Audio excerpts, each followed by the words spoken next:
આજે આપણે આવ્યા છીએ ઇન્ઝુઅલ એન્ડ સ્પાઇસીસમાં. આ છે ઇન્ઝુનું બોર્ડ. હવે ચાલો આપણે અંદર જઈ રહ્યા છીએ.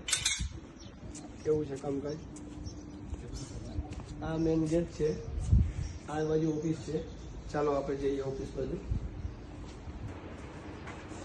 ચાલો આ છે ઓફિસ ઇન્ઝુઅલ એન્ડ સ્પાઇસીસની. હવે આપણે અંદર જઈ રહ્યા છીએ આપણે અંદર મશીનરી ડિપાર્ટમેન્ટમાં.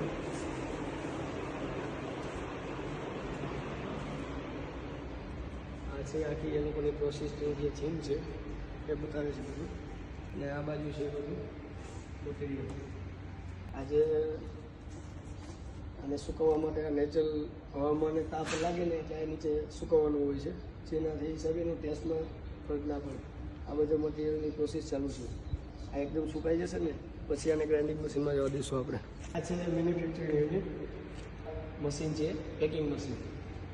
આ છે ઇન્ઝુઅલ એન્ડ સ્પાઇસીસનું પેકિંગ મશીન. આમાં જે આપણે આમાં મટીરિયલ નાખી દેવાનું એટલે અહીંયાથી આપણે પેકિંગ થઈને માલ રેડી નીકળે. આ બાજુ આવી આપણે ચાલો.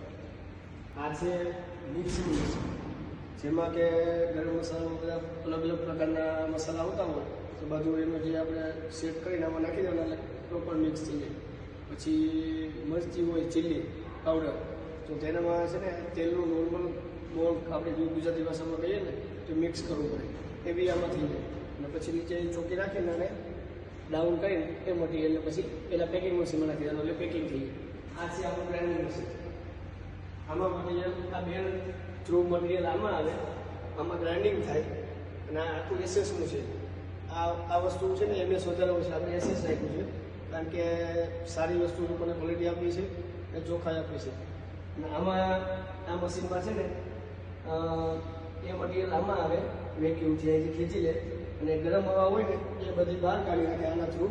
અને નીચે ગ્રાઇન્ડિંગ થઈ નીચે પ્રોપર માલ ઠંડો એકદમ નોર્મલમાં નીકળે. એ માલને પછી આપણે મિક્સિંગમાં પ્રોસેસ કરીને પછી પેકિંગમાં જવા દઈએ છીએ. આ ભાગ છે આપણો રો મટીરિયલનો. આવવા બાજુ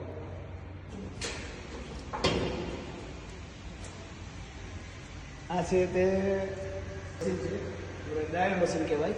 કારણ કે આમાં નોર્મલ મોઇસ્ચર હોય ને આપણે મોસ્ટલી બને ત્યાં સુધી બહાર સુકવીએ, લાગે થોડું મોઇસ્ચર રહી ગયું તો આમાં ડ્રાય કરી પછી ગ્રાઇન્ડિંગ કરીએ એટલે પ્રોપર છે ને ગ્રાઇન્ડિંગ પ્રોપર થાય અને ક્વોલિટી બી બહુ મસ્ત આવે, ટેસ્ટ ના મળે.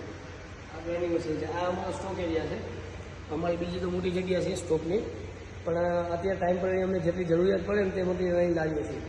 આ કાલે અમે મારું એક્સ્ટ્રા વોટ છે, રેગ્યુલર ચીલી પાવડર છે, એક્સ્ટ્રા વોટ ચીલી પાવડર છે અને કશ્મીરી, એટલે એ બધું આ અમારું યુનિટ છે રો મટીરિયલનું. ઓકે મિત્રો, આ છે ઇન્ઝુઅલ એન્ડ સ્પાઇસીસનું આખું સેટઅપ.